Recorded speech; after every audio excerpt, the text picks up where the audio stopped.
দর্শকবৃন্দ, আশা করি প্রত্যেকেই ভালো রয়েছে। আজকে আমরা ডাল্টনের পরমাণুবাদের প্রয়োজনীয়তা এবং অ্যাভোগাড্রো সূত্র সম্পর্কে জানবো। আশা করি ভিডিওটি ভালো লাগবে। ভালো লেগে থাকলে অবশ্যই চ্যানেলটি সাবস্ক্রাইব করে পাশে থাকা বেল আইকনটি প্রেস করতে ভুলবে না। নিত্য নতুন নোটিফিকেশান পাওয়ার জন্য পূর্বের ভিডিওগুলো ডেসক্রিপশন বক্সের লিঙ্ক থেকে দেখে নেবে। ভিডিও সম্পর্কিত মতামত কমেন্ট সেকশানে জানাতে ভুলবে না।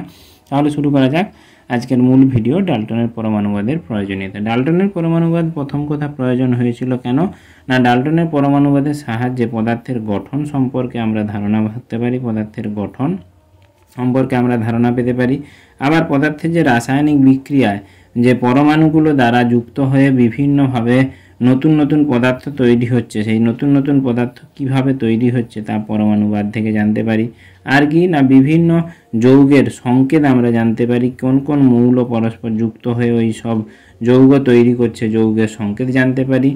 আর বিভিন্ন উৎস থেকে পাওয়া একই মৌলের ওজন এবং ধর্ম সর্বদা একই হবে পরমাণুবাদের সাহায্যে তা ব্যাখ্যা করা সম্ভব ছিল।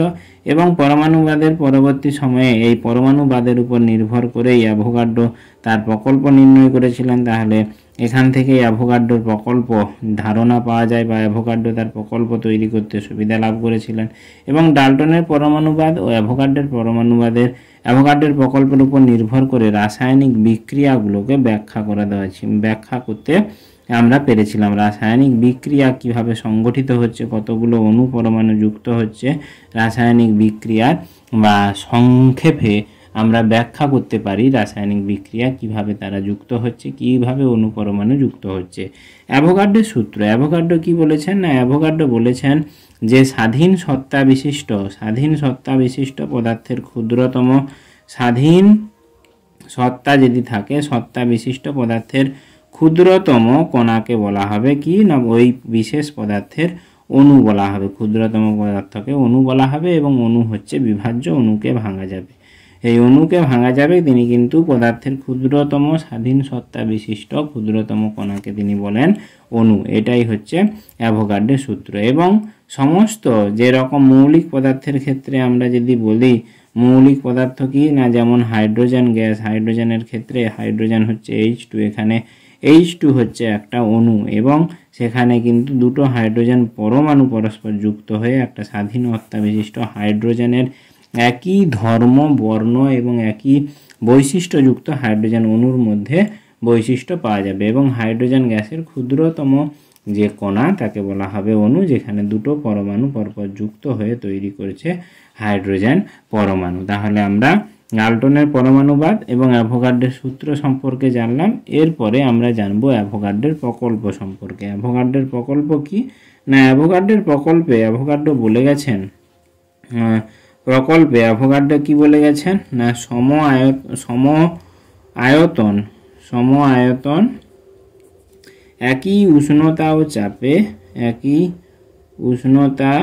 ও চাপে সম আয়তন সব গ্যাসে সমান সংখ্যক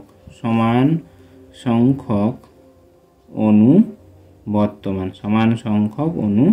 বর্তমান। তাহলে এটা আমরা কি করে বুঝবো, যে আমরা যদি একটা একই বাক্স নেই, সেই একই বাক্সে যদি আমরা একবার হাইড্রোজেন গ্যাস রাখি এবং একই পরিমাণ বাক্স এবং একই আয়তন এবং একই উষ্ণতা ও চাপে যদি নাইট্রোজেন গ্যাস রাখি, আবারও একই বাক্সে যদি আমরা অক্সিজেন গ্যাস রাখি, তাহলে এই হাইড্রোজেনের ক্ষেত্রে এখানে যতগুলো অণু থাকবে, নাইট্রোজেনের ক্ষেত্রেও ঠিক ততগুলো অণু থাকবে, অক্সিজেনের ক্ষেত্রেও ঠিক ততগুলো অণু অবস্থান করবে। অর্থাৎ হাইড্রোজেনের ক্ষেত্রে যদি 32টা ভাবি, নাইট্রোজেনের ক্ষেত্রেও 32টা অণু থাকবে এবং অক্সিজেনের ক্ষেত্রেও 32টা অণু এখানে বর্তমান থাকবে। এটিই হলো অ্যাভোগাড্রোর প্রকল্প।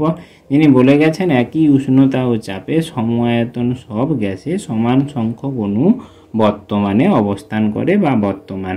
অর্থাৎ আমরা বলতে পারি যে সমস্ত গ্যাস যদি একই উষ্ণতা ও চাপে রাখা হয় একই রকম পাত্রে বা একই আয়তনে, তাহলে তাদের মধ্যে যে অণুগুলো বর্তমানে অবস্থিত সেই সংখ্যা নির্দিষ্ট।